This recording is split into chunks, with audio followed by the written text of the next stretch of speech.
Hi everyone, and welcome back to ChompCast. As always, I'm Jordan Ricco. I'm Grace Peters. I'm Adam Krasnow. And I'm Rafe Khan. And we have a very, very exciting episode for you today. This next group of episodes was filmed at the 2024 and Beyond Insights and the Future of Campaigning event. The program was presented in partnership with the UF Department of Political Science Political Campaigning Program, the Bob Graham Center for Public Service, and the Hamilton Center for Classical and Civic Education. We want to give a big thank you to our partners for being in collaboration with us on this event, and we're super excited for you guys to hear all of the incredible guests that we spoke with.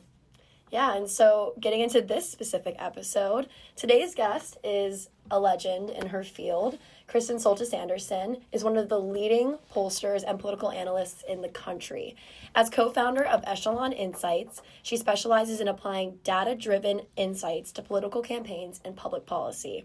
Her book, The Selfie Vote, examines how millennials are reshaping American politics and how political parties can respond to changing voter dynamics.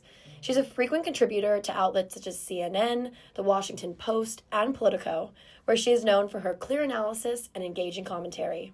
Anderson's work focuses on understanding the complexities of political polarization, the effectiveness of modern campaign strategies, and emerging trends in voter behavior. She has been recognized as one of the Times 30 Under 30 Changing the World and one of the National Journal's most influential women in Washington under 35. I can't believe that we got her as a guest, and I'm so excited to speak with her on today's episode. Let's go talk to her. Yeah. Okay. So talking a little bit more about your experience at UF, walk us through that. How do you feel that your time here at UF kind of set you up for your career? And what are your favorite things about it when you were here as a student? Sure. So when I arrived at the University of Florida, I knew that I was interested in politics, but that can go in so many different directions. Sure. That could take you on a path to law school. That could take you on a path to being in the world of political science, academia. It could take you into international relations, history. I mean, there's so many different paths you can take. Right. And so I spent my first semester kind of exploring a lot of those different paths. I got involved in Greek life right away. I joined Alpha Chi Omega, which was a little bit, I think, becoming part of Greek life was maybe against type. Like in high school, I was very much like the debate kid. Yeah. But it was really good to be involved in an organization that gave me leadership opportunities that looked different than anything I'd had before. And that also helped me get more involved in things like student government. I spent a little bit of time as a student senator, just a very brief period of time, but it was a lot of fun. It's like anyone wanting to be in politics, it's like a rite of passage. Yes. Do a little bit of time there. And then I got involved with the Florida Blue Key debate tournament, which I had competed in as a student. And so that gave me more opportunities to stay involved in that community that I really loved.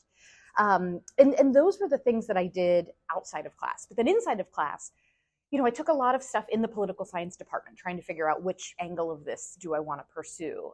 But really, when I was here, I think some of the classes that have helped me the most were not just ones in the political science department. I mean, those were obviously foundational, but classes in things like modern Czech culture, learning what was it like in Prague during the Soviet occupation and the writers and thinkers there, or classes on 19th century American intellectual history and, just stuff that takes you outside your bubble was so valuable to helping me learn what did I like, what did I not like, and what did I want my profession and life to look like once I left Gainesville. So when I got to my junior year, I had finished up being president of my sorority, loved them. It's time to get out of Gainesville for a little bit. Yeah. I think anybody who's been in that role might understand. Love it. Let's take a little breather. And I went to DC. At the time, I don't know if UF still has this, but it was a partnership with something called the Washington Center. And which was wonderful because it was a chance to, they sort of set you up with housing, help place you in an internship. You're with students from a lot of different universities. But it was a wonderful way to get that kind of taste of DC. And once I had that practical experience, I was hooked. But what was also great was I hadn't fully finished my time at UF. I still had some more credits to get, and I was able to bring what I had learned at my internship back here. I did some independent study with Dr. Dan Smith in the political science department to write a paper about some of the things I'd learned about campaign finance and how Washington worked. And so I was able to bring that practical experience back to campus and turn it into something really useful before I ultimately graduated and moved back to DC. That's awesome. I feel like this story mimics a lot of students here today of having all these different involvements and learning all these very specific things and letting that shape where you end up in the future. Because I know when I first started here, I had very little direction of what I wanted to do, and as I continue to experience things, it's starting to get a little bit clearer. So I feel like your story kind of mimics that same concept. Yeah, for sure. And I think, I'm in a position where a lot of political science or those people kind of feel that temptation, like you said, go pre-law, but you have all these other options. How did you know, yes, here I'm interested in politics. Where did you know, and when was the defining moment of what path you were going to take and getting into the more media aspect of it as well? For me, that experience of going to Washington was very helpful because it helped me narrow down both what I did and didn't want to do. There were things I was exposed to in my internship that were really exciting. I loved learning a little bit more about how you could use data to understand politics. And so I knew from that moment that doing something involving data was the direction I wanted to go. At the same time, I had taken writing for pre-law and, a variety of other classes that were like looking that direction. It took a practice LSAT just to see, but ultimately I had kind of gotten advice that if you aren't sure you want to be an attorney, don't feel like you have to rush right into law school. You can take some time to figure out if that's actually what you want to do.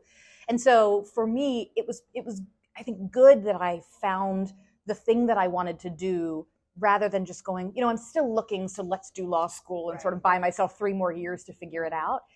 For some students, that may absolutely be the right path. But for me, I knew that the data side of things and communications and media was where I wanted to go. And that for me, just hitting the ground running, getting right into that profession was the path that was right for me. Yeah, and do you have advice to students who are currently wanting to take that media role? Like, where are some good first steps, something good to get involved in, and kind of, your advice to students who want to do that? So I have 2 big pieces of advice. The first is find any opportunities you have for public speaking. The ability to be a good public speaker is going to give you benefits whether you ultimately wind up being a television commentator or not. It's the sort of thing that will benefit you if your career requires making a lot of pitches to clients. It'll be something that benefits you if your career involves having to lead meetings. I mean, anything you can do that puts you in a position where you have to get comfortable talking in front of a lot of people is going to be enormously beneficial. But the second thing I always recommend is to really focus on writing. For me, I had thought, you come to Washington and then maybe you play your cards right and you can wind up being a TV commentator. And what I found was that actually writing and being able to form your thoughts on paper and organize them well is the foundation of then being able to take that onto TV. If I've written a column about something, then when I ultimately wind up on a CNN talking about it, I feel much more confident. I've done my homework more than just, scratching some talking points down in my notebook. And so I encourage people, if you want to do media, even if you don't think writing is the thing you want to do, it provides such a useful foundation for podcasting, radio, TV, whatever that looks like. So get really good at writing and organizing your thoughts that way, and it will pay dividends in the other media that you pursue. And I think that UF does a really good job, and I can speak because I'm in the J school, but almost every major, even if you're not taking that journalism path, makes you take reporting, makes you take the class and I remember reporting was notoriously a tough class. It was like that and organic chemistry were the 2 things that I was like, glad I don't have to do these. Which are so entirely different, but it just shows you that's hard to know what you're doing. Yes. But, sets you up well. Do you have anything? I was about to say, kind of exactly as you were saying, I'm actually an information systems major. So I'm doing data and coding and computers and things like that. And the best advice I've ever received within the business school was to take classes in the J school, because we do take principles of marketing and things like that where there's a little bit of creative exposure. But at the end of the day, there's such a lack of focus on writing and exploring that creative side. So I just last semester took a couple classes with Jordan in the J school, and I feel like I learned more than I've learned in a lot of my business classes combined. So I really like that concept of exploring and tapping into that creative side a little bit, because it's so applicable no matter what it is that you're doing. Yeah, being able to be fluent in both understanding what data is, how to use it, but then once you've got the quantitative side down, knowing then the creative side of how to apply that is so beneficial. That's why I love what I do in the polling industry. So in the world of polling, again, I didn't set out at Florida to be a pollster. I kind of stumbled into this career because it was an exciting, interesting job opening, and I wanted to get back to Washington. And it allowed me to say, if I want to do communications, I want to study what messages work, how are people thinking about a certain issue, but I want to have research to back it up. Right. Polling is the intersection of those two worlds. And so being, I think, well-balanced is really important. And, with the world of polling and technological advancements, we're seeing innovation, with AI, machine learning, so many different things that are kind of changing the media industry a lot. How are you kind of seeing this going forward, changing your career industry and kind of media as we know it in relation to government? So every time there is one of these exciting technological leaps, it creates challenges and opportunities for my industry. So when I first started off in the polling world, all of our polls were conducted on landline telephones. And it was done by just randomly calling phone numbers until you got, a couple hundred people to pick up and take your poll. And obviously that is not how we do things now. I haven't had a landline phone pretty much since I left Hume Hall, where, all the dorm rooms had landline phones. And so, we moved into a world of cell phones, but then that creates new opportunities. I can contact people no matter where they are and ask them questions, but they can also screen my call more easily.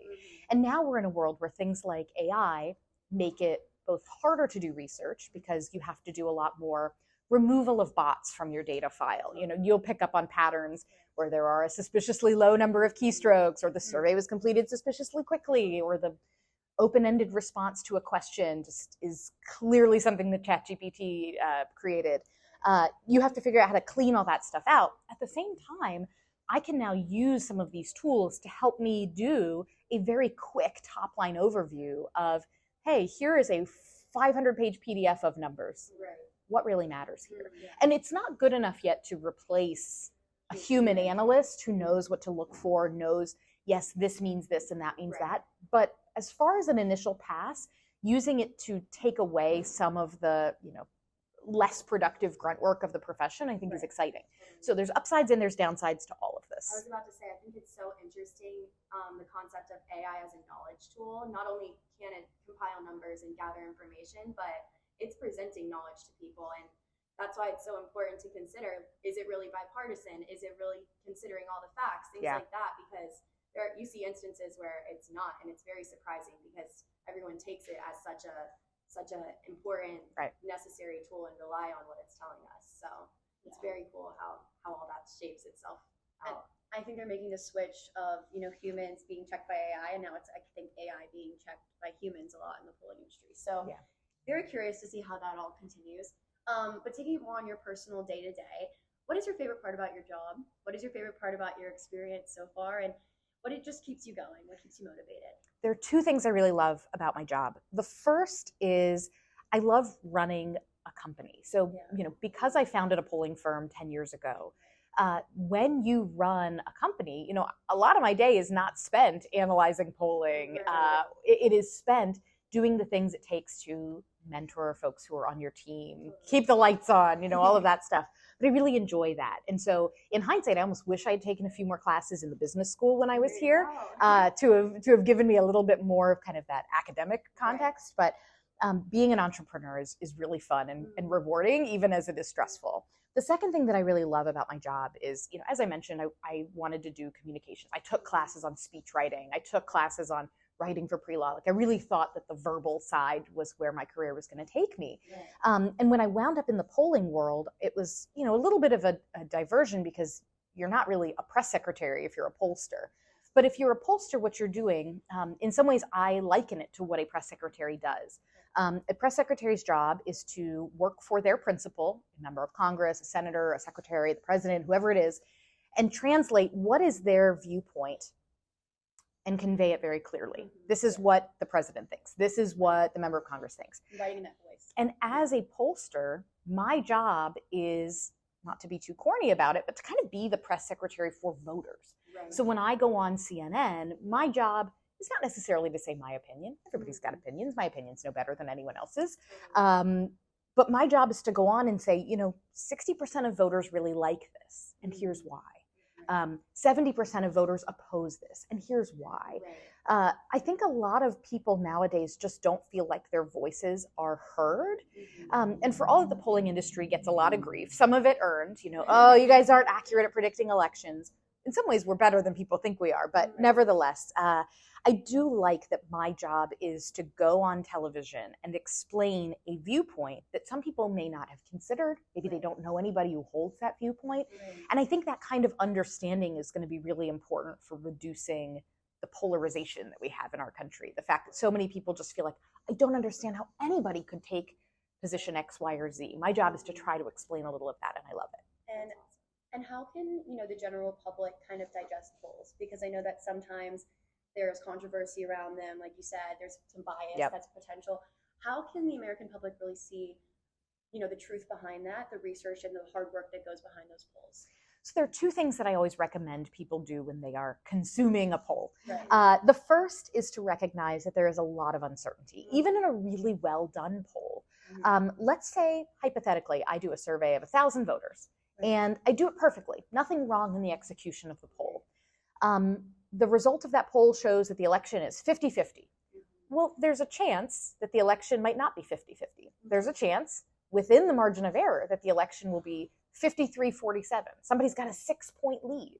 That's huge, right? That's very different than a tied race. And yet that's still technically within the boundaries of what I have said my poll is capable of doing.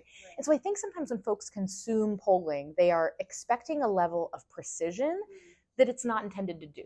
The way I would describe it is, when you want to measure something very precisely in terms of weight, like you might have a little kitchen scale that can measure things very finely. That's very different than like a scale you would stand on that's going to measure pounds.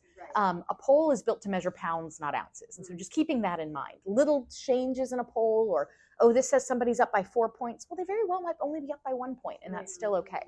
The second thing is to keep question wording in mind. A lot of times I will see reporting done on polls that says, 70% of Americans support policy X, Y, or Z. But if you actually read the wording of the question, it's worded in such a way to make policy X, Y, Z sound really good. Right. And I could just as easily word it in a way that doesn't make policy X, Y, and Z sound as good. Suddenly that 70% support becomes 40% support. So if you can, always try to see how the question is worded. There's often not a perfect way to word a question. A lot of this is art as much as it is science, but that can make you a more informed news consumer and know, is this number I'm looking at something that I think passes the smell test? I love that, because I feel like a lot of taking in information like that is jumping to conclusions, and oftentimes people jump to conclusions that are not necessarily accurate, and that's unfortunate to see, especially when so much hard work goes into your side of it and gathering that information and having great integrity with gathering that information. So I think that's very interesting. I have a question. What do you see as the future of everything that you're doing? Do you have any goals? Do you have anything you'd like to see happen? Anything kind of in that realm of moving forward? Well, one thing that I'm very excited about doing with my company over the next few years is there are a lot of companies that do market research that have nothing to do with politics. They're doing taste tests and testing out the marketing plan for a new housing development or new shoe line or skincare line. It has nothing to do with politics, right? And then I'm over here, and a lot of what my firm does is we are testing out, how do people view candidates? How do they view political parties? How do they view policies? What do they think about trade and tariffs? What do they think about immigration reform and border security and those sorts of things? And we think of those things as very separate, but increasingly they're not. You are increasingly finding companies and brands that really don't want to be involved in politics, but kind of can't avoid it. Either they're getting backlash because of a new policy they've implemented, or backlash because of a policy they've rolled back. And so the world of politics and the way people think about their political values is no longer separate from the way they're thinking about shoe companies and restaurant chains and those sorts of things. And so what I imagine my industry is going to be doing more of is providing this kind of brand reputation consulting to companies, C-suite CEOs that never once thought that they would need to worry about, how does my brand look to Republicans versus Democrats? And it's not my goal, or I'm not glad that Republicans and Democrats are looking differently at brands, but it is the world that we live in for the moment. And so I imagine that the world of political consulting is going to start crossing over a lot more with the world of brand consulting and brand reputation consulting, because the types of research that we do and the way we understand people's thought processes around their values and what they think it means for their lives is going to be a skill that C-suites are going to need more and more of. And I think also to touch on the branding aspect of it, I think we're seeing over the past few election cycles different branding of parties themselves, different brandings of campaigns, and that's what the event today is all about, is campaigning. So how do you see, the world of consulting kind of having that intersection and that brand identity, as we see kind of the parties changing their brand identities over the years? Yeah, a big thing that I think is exciting about my industry is because we're out there listening to what real voters are saying, Right. we can pick up on some of these shifts in terms of who finds a party resonating with them or not before it shows up at the ballot box. So, an example I can give you, I wrote a book all about younger voters and how younger voters back 10 years ago were really drifting away from the Republican Party. And so, we could see that Republicans were going to struggle in the 2012 election, 2016 election, 2020 election, even with younger voters. But then we began to see in the data that there was a shift, and actually younger voters, not that they were all becoming Republican, but actually the brands of the party were starting to change, and some younger voters were finding Republicans more appealing than they had in 2012 or 2008. And so we could see those changes happening before they eventually showed up at the ballot box. And that's, if you are listening to a pollster give you that guidance, you can be much better about figuring out, okay, why is it that I'm losing this type of voter? What is it that I'm saying that's not resonating with them? I think this notion that pollsters just tell politicians what to say and put words in their mouth is wrong. That's never happened.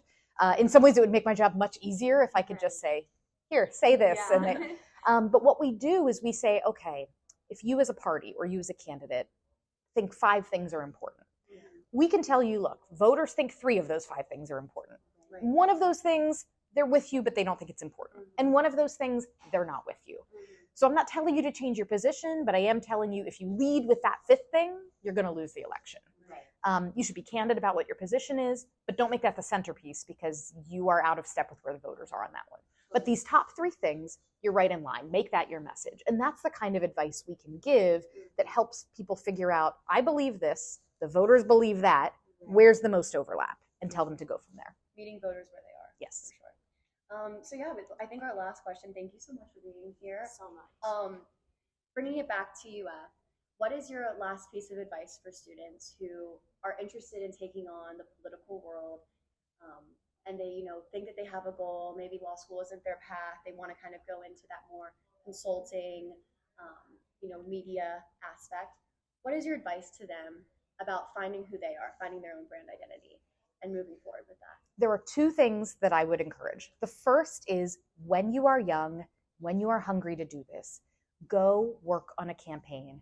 Go live on an air mattress somewhere and spend your days working unbelievably long hours, knocking on doors and getting that real world experience. Because only once you have been out in the field and done it, can you, that will give you the credibility, 1, to go get a job that's the next job up the ladder. But 2, you will see all the different pieces of how a campaign works, the field operation, the communications operation, all, advance, all of that.